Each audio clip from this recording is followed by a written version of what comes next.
Hello friends, today we welcome you to one more session in this series of grammar lectures, and the topic that we are going to talk and discuss today is a participle. Now, before we go into further details, let's discuss what is a participle. A participle is basically constructed from a verb. It modifies or it explains a noun phrase, a verb or a verb phrase. And since whenever it modifies nouns, it functions as an adjective. Now, participles, they can take two forms, present participle or a past participle. And whenever the participle is in the present form, it usually ends with ing. And when it is a past participle, it usually ends with ed or en. Of course, this is not true in case of certain irregular verbs. Now, what do we mean by regular and irregular verbs? Regular verbs is like, start, started, started, where the second form and the third form of the be takes ed, finish, finished, finished. These are examples of regular verbs, means they always, the second form and the third form, they always take ed. And irregular forms, they are those when the second form of the verb and the third form of the verb do not take ed. Rather, they follow a different pattern, like sing, sang, sung, break, broke, broken, eat, ate, eaten. So these are examples of irregular forms of verbs. Now, when we talk about present participle, as we just talked, present participle always ends with ing, means an ing is added to the base form of the verb. Let's see a few examples. Let's assume we are talking about a very simple verb, to break. So what would be its participle form? We would add ing. So break becomes breaking. And what is the sentence we can make out of it? This is the breaking news. So what kind of news? Breaking news. So this word breaking, it functions as an adjective, or it is the present participle. Now, there are other functions or other roles which are also played by present participle. And one thing more, present participle can be a single word like breaking news, or it can even be a phrase like the man driving the auto is my friend. So driving the auto, it's not one word, it is a complete phrase. Likewise, present participles, they can also show verb tenses like I am running. What tense is this? Present continuous, because running is prefixed with the helping verb am, or I was running. Now running is prefixed with the helping verb was. So am and was, these two helping verbs tell us that the first sentence is in present continuous and the second sentence is in past continuous. Now, after present participle, the other form of participle that we talk about is the past participle. So, what is past participle? If I may explain it to you in a still more simpler layman's languages, like when we study the first form of the verb, the second form of the verb, and the third form of the verb. The third form of the verb, or the V3 form, that is called the past participle. Like sing, sang, sung. Sung is the past participle. Eat, ate, eaten. Eaten is the past participle, or the third form of the verb.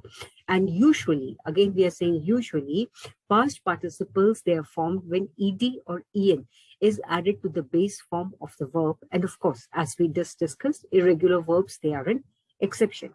Now, let's again take a very simple verb, break, to break. What is its past tense? That is the second form, broke. And what will be the past participle, or V3? That would be broken. So break, broke, broken. If we use it in a sentence, it can be used as, I tried to fix a broken window.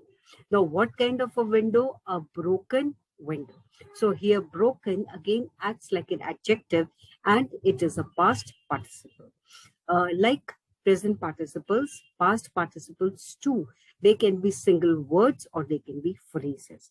Like, she bought a donut filled with cream. Now, filled with cream, this is a complete phrase, and here it is working as a past participle. Now, past participles also can show verb tenses. If I say, I have a broken cup, Again, I'm adding en to the base form of the verb. That is the third form of the verb we are talking about. Or I had a broken cup. Now, have and had again tell us that the first sentence is in present perfect and the second sentence is in past perfect. And please remember always, we always use the third form of the verb or V3 only and only with the perfect tenses. They are not used anywhere else. So wherever you will see these words like done, broken, taken, that is the third form. They would always be accompanied by have, has, or had, because we are talking about the perfect tenses. Now, past participle, they have one more important usage, which present participle doesn't, and it is they show passive voice. So I hope you remember the difference between active voice and passive voice. Active voice, where the doer is important. All the importance is given to the subject of the sentence.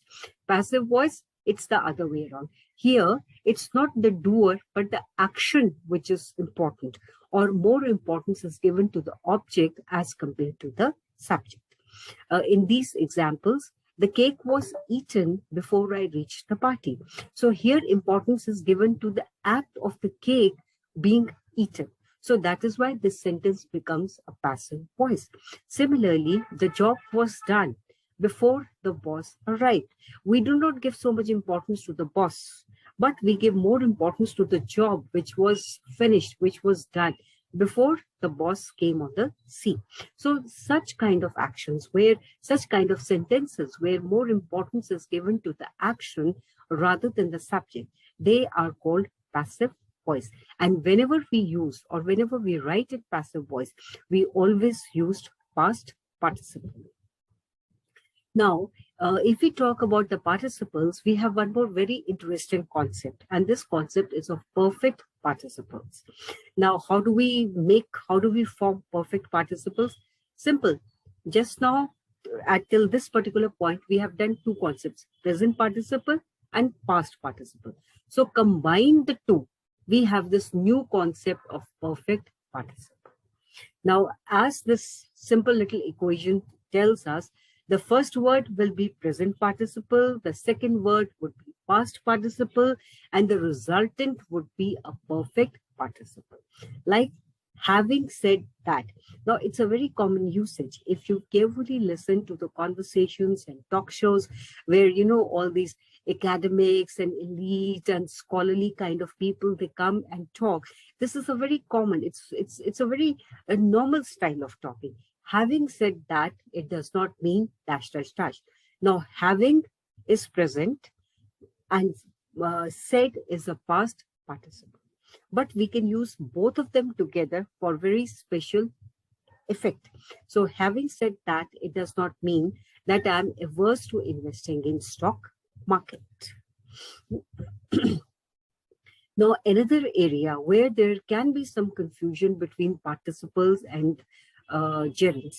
And why can we have this confusion? Because at so many places, our present participle and gerunds, both of them, they end with ing. And as a result, it can cause some ambiguity. It can cause some confusion in the minds of the people. But we have a very easy way to distinguish between the two and determine that this particular ing word, what is it functioning as? Is it functioning as a present participle or is it functioning as a gerund? Simple. See, gerund undoubtedly is a word with which ends with ing, but it always plays the role of a noun. It always acts as a noun, whereas a present participle acts or plays the role of an adjective. So that is the difference between the two. And if we keep this very important distinction of adjective versus noun in our mind, I don't think there is any room for any sorts of confusion. Let's see an example. Let's talk about a very basic and a very simple verb, swim, to swim.